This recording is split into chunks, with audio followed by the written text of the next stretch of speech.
आयोजित किया जा रहा है। हम लोग भारतवासी हैं और भारत में प्रारंभ से ही जागरूकता जैसे विषय बहुत ही प्राथमिकता से हम लोगों के बीच में, हमारे देश में, हमारे समाज में उपस्थित होते रहे हैं।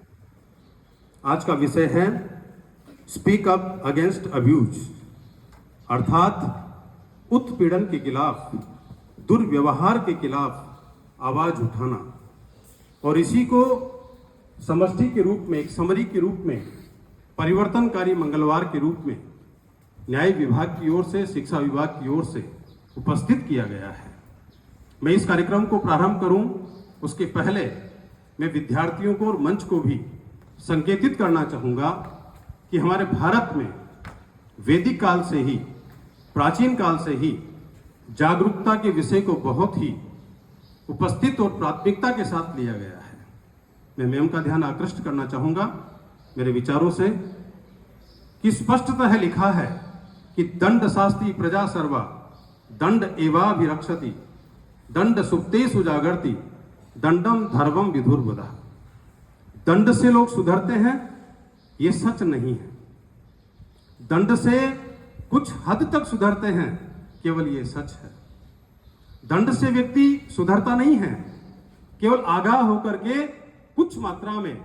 यदि दंड से सुधरते तो जेलों में आज रिक्त स्थान होते। उसके लिए आवश्यकता है नैतिक जीवन विचार की, जागरूकता की। हमारे ऋषि मुनि भी वैदिक काल से नैतिक शिक्षाएं देते आए हैं, सुभाषितों के माध्यम से। मुंडकोपनिषद में स्पष्टतः लिखा है सत्यमेव जयते। वही जागरूकता का ऐसा एक स्लोगन था, आज न्याय विभाग का लोगो है। वैदिक काल से ही हम लोगों को स्पष्टतः लिखा गया है मातृदेवो भव, पितृदेवो भव, आचार्य देवो भव। बालक में भगवान होता है। अनेक नैतिक विचारों के माध्यम से हम लोगों को जागरूक किया गया। लेकिन मध्यकाल के अंदर इनमें विराम आया, अपराध की श्रेणी बढ़ी, अपराध बढ़ते गए। आज वर्तमान भारत में इस प्रकार की मानसिकता हो गई कि बालक, बालिकाएं, महिलाएं अपनी न्याय के खिलाफ आवाज नहीं उठाती है। न्यायार्थ अपने बंधु को भी दंड देना धर्म है। न्याय के खिलाफ बोलना, अन्याय के खिलाफ बोलना, उत्पीड़न के खिलाफ बोलना, दुर्व्यवहार के खिलाफ बोलना, यह धर्म है। यह धर्म की परिभाषा है। धर्म का अर्थ होता है कर्म, कर्म के प्रति आकृष्ट होना। आज का विद्यार्थी, आज की महिलाएं जागरूक कम है।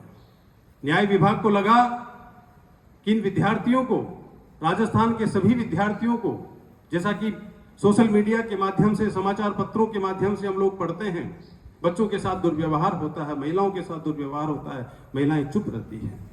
जागरूकता बढ़ाने के लिए आज न्याय विभाग की ओर से परिवर्तनकारी मंगलवार है। विद्यार्थियों में मानसिकता में परिवर्तन हो, जागरूकता बढ़े, अन्याय को समझे, दुर्व्यवहार को समझे, उत्पीड़न को समझे, इसी विषय को बताने के लिए आज उपस्थित हुए हैं। महाभारत काल में भी क्या हुआ था? द्रौपदी के साथ शर्तें रखी गई, पूरे राज्य को दे दिया। जब उस शर्त के अनुसार जंगल में गए तो द्रौपदी ने समझाया कि न्यायार्थ अपने बंधु को भी दंड देना धर्म है। युधिष्ठिर जी, आपने क्या कर दिया? विरोध क्यों नहीं किया? अमर्ष सुनने न जनस्य जंतुना न जाता हार्दे न विद्विषादरा। आपने क्रोध क्यों नहीं किया? आवाज क्यों नहीं उठाई? आपने पूरे राज्य लक्ष्मी को ही दे दिया। बहुत भला बुरा कहा युधिष्ठिर को, पांडवों को। वो भी एक प्रमाण था अन्याय के खिलाफ बोलने का। हमें हमारी संस्कृति से भी सीखना चाहिए कि अन्याय के खिलाफ शुरू से हमारी प्राथमिकता रही है और आज भी हमारे न्याय विभाग, प्रशासन विभाग हम लोगों को जागरूक कर रहा है। इसी क्रम में आज हमारे बीच में देवली के न्यायिक मजिस्ट्रेट महोदया श्रेया जी सोनी उपस्थित हुई हैं। मैं जोरदार तालियों से मैं उनका स्वागत, अभिनंदन।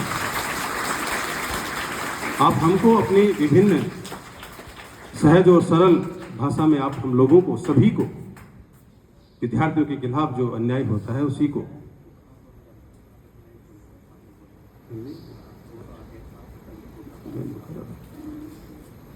देखिए।